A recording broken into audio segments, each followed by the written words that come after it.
Guy Roberts, the new strategic concept of NATO, how will nuclear issues be involved in that, and what impact will the strategic concept have on these issues? Well, there's certainly, in the new strategic concept, we anticipate there will be a section on the nuclear deterrent posture of the alliance. Of course, in the 1999 strategic concept and the 1991 one, it was very prominent. The difference will be is that due to the current security environment, the nuclear deterrent part of our overall deterrent is not as significant because the threats to which they apply are very remote. And as a result, I anticipate that there will be a much smaller reference to, but that certainly will be and will remain in the new strategic concept, our nuclear deterrence posture. What that will be, to anticipate a question, I think that the fundamental pillars of our current deterrence posture will remain, and that is a belief in the continued need for deterrence. We as an alliance believe deterrence is important, that it is an integral part of our security situation. Secondly, that as the Madeleine Albright group of experts report just recently came out and reaffirmed that there will be some American nuclear presence remaining in Europe because of the importance of that transatlantic link, that commitment to, on the one hand, the security of Europe and European allies, and on the other, a great desire for the third pillar, which is burden sharing and consultation. Nations within the alliance believe it's important to share the risks and responsibilities of that nuclear deterrent. There's been mention by some countries that they would like to see NATO nuclear weapons taken off of their territory. What's NATO's response to that? Well, that idea has been proposed by a number of not only nations but also think tanks as well. And that has certainly been something that we as an alliance believe that we should look at, that we should re-examine our nuclear deterrence posture. Now, our posture is one in which we believe it deters potential adversaries, it prevents coercion, it is designed so that we will never have to go to war, but it needs to be examined in the new security environment. And of course, we have already looked at the security environment and reduced these numbers down to a very low number. We only have a few hundred nuclear weapons, the B-61 gravity bomb of U.S. nuclear weapons in Europe today. These proposals have been made probably most prominently by Germany and others, but what has been key to all of this is that all of the nations, including Germany, has said very emphatically that any decisions about removing nuclear weapons from any country, any decisions about changing the configuration, the composition, the location of these weapons will be done as an alliance and will be done on the basis of consensus. There is the element of missile defense which has been discussed, particularly in the context of the new strategic concept. How will that work and who will it be defending against? Well, missile defense is, I believe, a part of our overall deterrence posture. I describe that as holistic deterrence. Once we put in place a robust missile defense system, that will certainly put doubt in the minds of any adversary that might attack us with a missile, that it won't get through.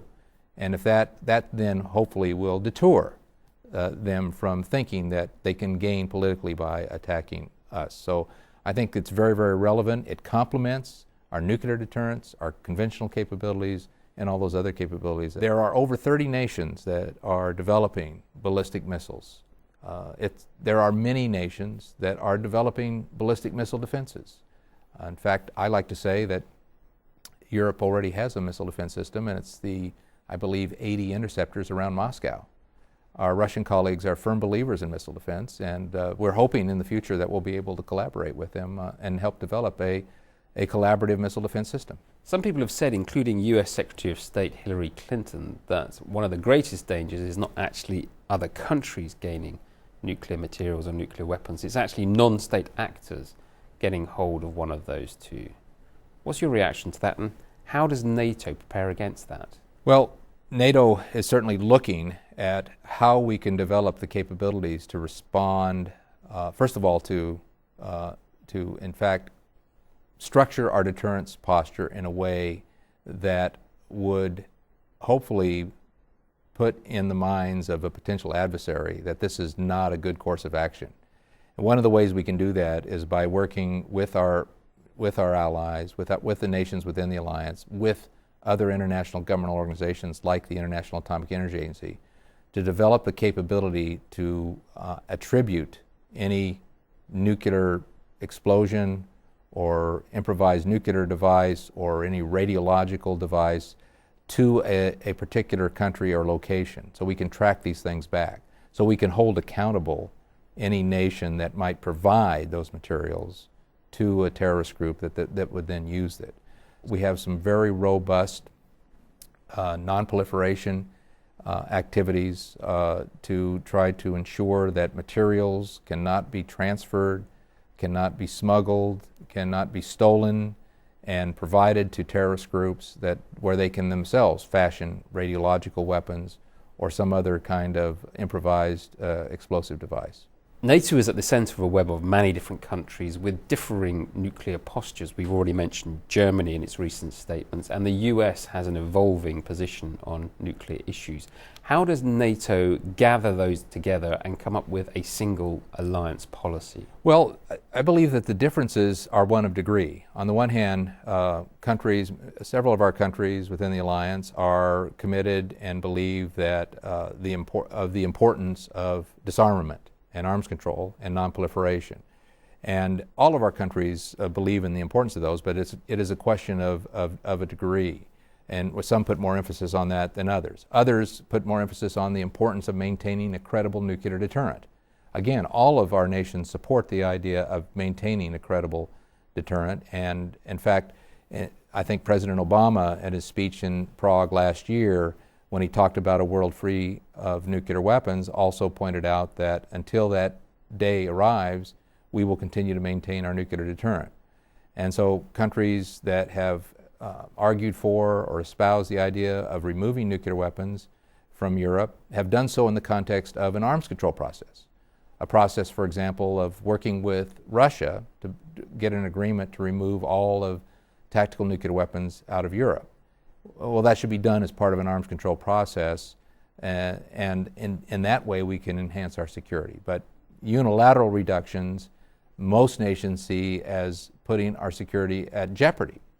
And so one of the criteria for bringing everything together is back to this whole issue of security. And I think that's what we're really talking about: security, security, security. And if you can make a proposal, or any nation makes a proposal, that can be demonstrated that it does not diminish our security, but in fact enhances our security, then I think you're going to get acceptability by all the nations. So that being the standard by which we will judge these proposals, I think that there is large room for agreement. And what we're going to do in this process with the strategic concept is we're going to do just that. We're going to work through all these questions and all these proposals. Do you think that 2010 will be a key year for nuclear issues with the START agreement already, the Nuclear Security Summit, and also, quite apart from the events, it seems to be a year when a lot of the countries who are looking at nuclear issues seriously for the first time, the Brazils, the South Africas, etc., when they come to make a decision about whether they support the existing order or whether they try to make changes in the haves and have-nots of the nuclear world. So do you think this year those issues are all coming to a head? I believe they are. I mean, this year, I think with the impetus of the new U.S. administration, the commitment by President Obama to re-energizing the agenda for seeking a world in which nuclear weapons continue to be diminished to the point where we can create the conditions where we actually can have a world free of nuclear weapons. That has excited a lot of countries, and that's given many of us hope that we can achieve that through hard work, but it's going to be a long process. It's going to be a process in which we have to create the conditions in which we have high confidence that when we say the world has no nuclear weapons, it doesn't have any nuclear weapons. And we create the conditions where those that try to acquire them will pay a price for doing that. However, I must say that, one of the questions you have to ask yourself is, and this is why it's going to take a long time, is how do we create the conditions where we don't end up having another great power war like we had in 1945. You know, what kind of world are we going to create without nuclear weapons? Is it a world of 1914? Is it a world of 1939? We don't want that kind of world. We don't want to get rid of nuclear weapons and then find ourselves in a situation where millions of people are losing their lives. So it's very important we do this in a step-by-step approach. So final question, and I understand it'll probably be a personal opinion, but I'd like to ask you about the path to global zero, which President Obama, when he talked about a global nuclear zero, did say that it may not happen in his lifetime. When do you feel it will be realizable? Is it completely realizable? And what are the main obstacles to a global nuclear zero? Well, that is a personal question.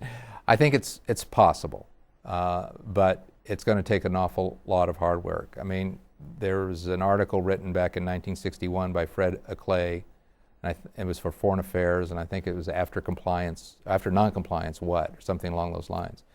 And this was before any of the arms control regimes were in place. There was no NPT, Nuclear Non-Proliferation Treaty, there was no Chemical Weapons Convention, no Biological Weapons Convention. There was none of these things in place. And what he said was, number one, was the question of verification. You know, what kind of verification mechanisms can we put in place to give us all high confidence that people aren't cheating? And because in a world without nuclear weapons, the first to acquire them will gain a very big advantage. So this is something that we have to ensure it doesn't happen. And that relates to the second aspect of or second condition, if you will, which is, what are the compliance mechanisms? How do we ensure that anyone that cheats is going to pay such a high cost that it just won't be worth it to them? And unfortunately, our record on compliance is very, very poor. And this is one of the things that gives us all a lot of concern. Obviously, the most obvious case is North Korea. They've withdrawn from the NPT. They've conducted 2 nuclear tests. They've gained the advantage of being a member of the NPT without any of the costs to be paid. And now they are one of our biggest non-proliferation, or proliferation, I should say, problems. Secondly, of course, is the case of Iran, where we've had numerous Security Council resolutions, and yet we've had no progress in resolving and ensuring that they are not on a path to acquiring nuclear weapons. So we have to build confidence that we can put in place the mechanisms to stop countries from acquiring nuclear weapons, to be able to eliminate them and ensure that they will never, never come back and be a problem for our security again. And I would like to think that that could happen, but again, it's probably not going to happen in my lifetime. Guy Roberts, thanks very much. Thank you very much. My pleasure. Cheers. Cheers.